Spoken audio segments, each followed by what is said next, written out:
பன்னீர்செல்வம் அவர்கள் இன்றைக்கு திமுகவில் இணைந்திருக்கிறார். ஒழுக்கமற்ற அரசியலில் நேர்மையற்ற பல செயல்பாடுகளால் அங்க இருந்து சேர வேண்டிய பல்வேறு ஆட்கள் திருப்பி இன்றைக்கு திராவிட முன்னேற்ற கழகத்தினுடைய கூட்டணிக்குள் வருவதை நம்ம பார்க்கிறோம்.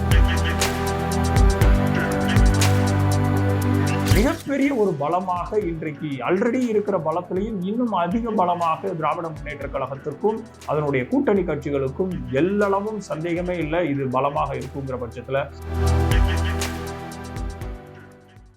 நம்பிக்கை அதானே எல்லாம் அப்படின்னு விளம்பரங்கள்ல பார்த்திருப்போம். ஆனா ஒரு சிஎம் சேரை 1க்கு 3 முறை ஒரு தலைமை கொடுக்கும் போது கூட அந்த தலைமையினுடைய வார்த்தைக்கு கட்டுப்பட்டு அந்த சிஎம் சேரை அலங்கரிச்சு அவங்க வந்து கேட்கிறப்போ திருப்பி அவங்க கிட்டே கொடுக்கிற ஒரு தன்மை இருக்குது பாத்தீங்களா, அது திரு பன்னீர்செல்வத்தை காட்டிலும் வேற யாருக்கும் அது இருக்குமான்னு கேட்டீங்கன்னா மிகப்பெரிய ஒரு கேள்விக்குறி.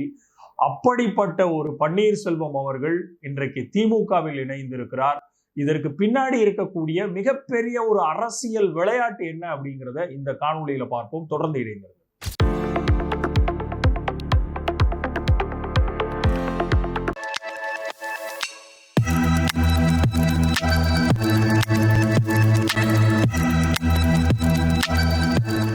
திரு ஓ பன்னீர்செல்வம் அவர்களுடைய அரசியல் வாழ்க்கை சாதாரண டீ கடையில ஆரம்பிச்சு, எப்படி மோடி மாதிரி ஒரு டீ கடையில ஆரம்பிச்சு உச்சபட்ச பதவியான அரசியலினுடைய அதிகாரத்தினுடைய உச்சபட்சமான முதலமைச்சர் நாற்காலியை ஒரு முறை அல்ல, 2 முறை அல்ல, 3 முறைகள் அவர்களுடைய கட்சியினுடைய ஆட்சியாளர்களுக்கு ஏற்பட்ட பல்வேறு சிக்கல்களால், சட்ட சிக்கல்களால் இவர் கையில் வரும்போது கூட அந்த பொறுப்பை அவ்வளவு அழகாக கையாண்டு அதே தலைவர் திருப்பி அந்த சட்ட சிக்கலை மீட்டெடுத்து வரும்போது திருப்பி கொண்டு போய் கையில கொடுத்து பவ்யமாக ஓரமாக உட்கார்ந்த ஒரு மனிதர் என்றால் திரு பன்னீர்செல்வம் அவர்கள்.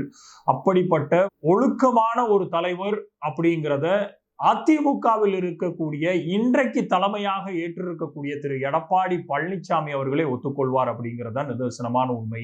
அதே ஒரு காலகட்டத்தில் திரு எடப்பாடி பழனிசாமி அவர்களுக்கு ஆட்சியை அதிகாரத்தை ஒப்படைத்து விட்டு சென்ற திருமதி சசிகலா அவர்களுக்கு என்ன நிலைமை நேர்ந்தது, அதற்கப்புறம் இன்றைக்கு அதிமுகவினுடைய கட்சி என்ன நிலைமையில இருக்குங்கிறது யாருக்கும் சொல்லி புரிய வேண்டியதில்லை.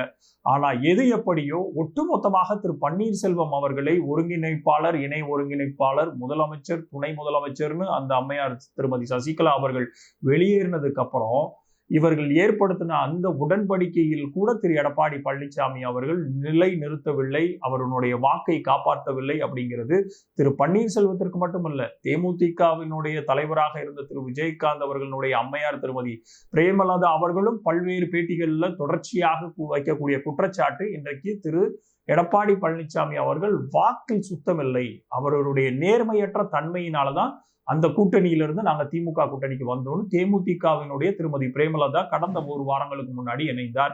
அதற்கப்புறம் தொடர்ச்சியாக திரு எடப்பாடி பழனிசாமி அவர்களின் காரணத்தால் அவர் எடுத்து வைக்கக்கூடிய ஒரு ஒழுக்கமற்ற அரசியலில் நேர்மையற்ற பல செயல்பாடுகளால் அங்க இருந்து சேர வேண்டிய பல்வேறு ஆட்கள் திருப்பி இன்றைக்கு திராவிட முன்னேற்ற கழகத்தினுடைய கூட்டணிக்குள் வருவதை நம்ம பார்க்கிறோம்.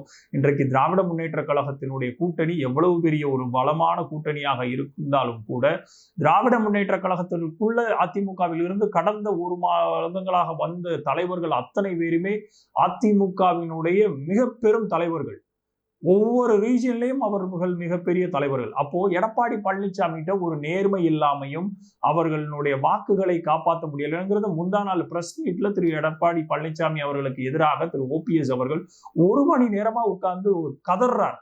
திரு அமித்ஷா அவர்கள்ட்ட கையெடுத்து கும்பிட்டேன், எங்களை சேர்த்து வைங்க, எங்களை ஒன்றிணைங்க அப்படின்னு கையெடுத்து கும்பிட்டேன் அப்படின்னு ஒரு 3 முறை ஒரு முதலமைச்சர் தெள்ள தெளிவாக கூறுகிறார். அப்போ ஒட்டுமொத்தமாக அந்த அதிமுகவை கபலீகரம் செய்து ரத்தங்கள் அத்தனை பேருக்கும் ரத்த வாந்தி எடுக்க வைத்திருக்கிறார் என்று எடப்பாடி பழனிசாமி அவர்கள். அதனுடைய நீட்சி தான் ஒவ்வொருத்தராக மைத்ரேயன் ஆரம்பிச்சு, அன்வர்ராஜ் ஆரம்பிச்சு, மருது அழகுராஜ் ஆரம்பிச்சு, மனோஜ் பாண்டியன் ஆரம்பிச்சு ஒவ்வொருத்தரும் இன்றைக்கு வந்து அடைக்கலம் புகுறது திராவிட முன்னேற்ற கழகமாக இருக்கிறது. அதே சமயம் அதிமுகவிலிருந்து வந்த திராவிட முன்னேற்ற கழகத்திற்கு வந்தவர்கள் அத்தனை பேரும் இன்றைக்கு அதிமுகவில் இருந்தவர்கள் எப்படி இருக்கிறார்கள்னு பாத்தீங்கன்னா அவ்வளவு அழகான ஒரு தன்மையுடன், அவ்வளவு ஒரு பொறுப்பியலுடன், அவ்வளவு ஒரு மாவட்டத்துல மிகப்பெரிய ஒரு பொறுப்புகளை கொடுத்து அவர்களுக்கு அழகு பார்த்து, அமைச்சர்களாக அழகு பார்த்து, இன்றைக்கு திராவிட முன்னேற்ற கழகத்தில் தோராயமாக 1/3 அதிமுகவில் இருந்து வந்தவர்கள் தான். அப்போ ஒவ்வொருத்தருக்கும் கொடுக்க வேண்டிய அந்த முக்கியத்துவத்தை கொடுக்கிறது தான் ஒரு கட்சியினுடைய அழகு.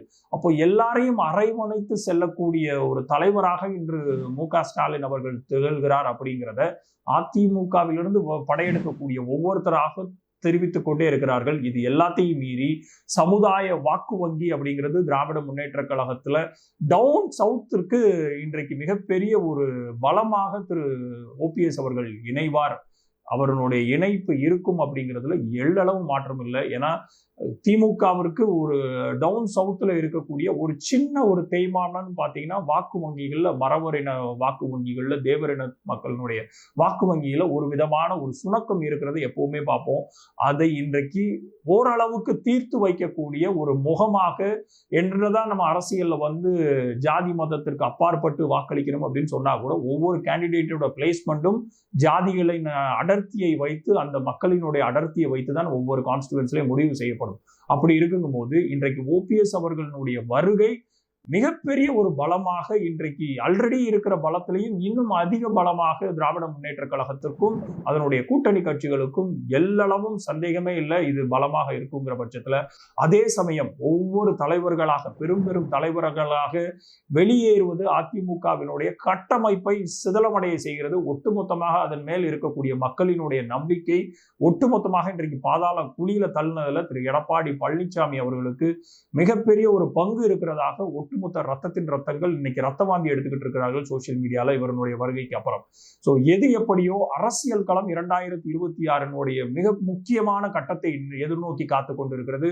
எலெக்ஷனோட அறிவிப்பு வர்றதுக்குள்ள இன்னும் பல்வேறு தலைவர்கள் அதிமுகவிலிருந்து, தென்மண்டலங்களிலிருந்தும் வடமண்டலங்களிலிருந்தும் வர்றதுக்குரிய வாய்ப்புகள், பேச்சுவார்த்தைகள் நடைபெற்று இருக்கிறதாக தெரியப்படுகிறது. அப்போ ஒட்டுமொத்தமாக வெறும் கொங்குல இருக்கிற ஒரு 4-5 அமைச்சர்களை தாண்டிலும் மிச்ச அத்தனை பேரும் ஒட்டுமொத்தமாக காலியாகி கொண்டு திமுகவில் இணைந்தாலும் ஆச்சரியப்படுவதற்கு இல்லை அப்படிங்கிறதுதான் நிதர்சனமான உண்மையாக இருக்கிறது. இது எப்படியோ தொடர்ந்து இந்த அரசியல் சூழ்நிலைகளை உங்கள் மத்தியில் கொண்டு வர்றதுக்கு நான் எப்போதும் தயாராக இருக்கிறேன். தொடர்ந்து இணைந்தீர்கள். லீடர்ஸ் சேனலை சப்ஸ்கிரைப் செய்து. நன்றி, வணக்கம்.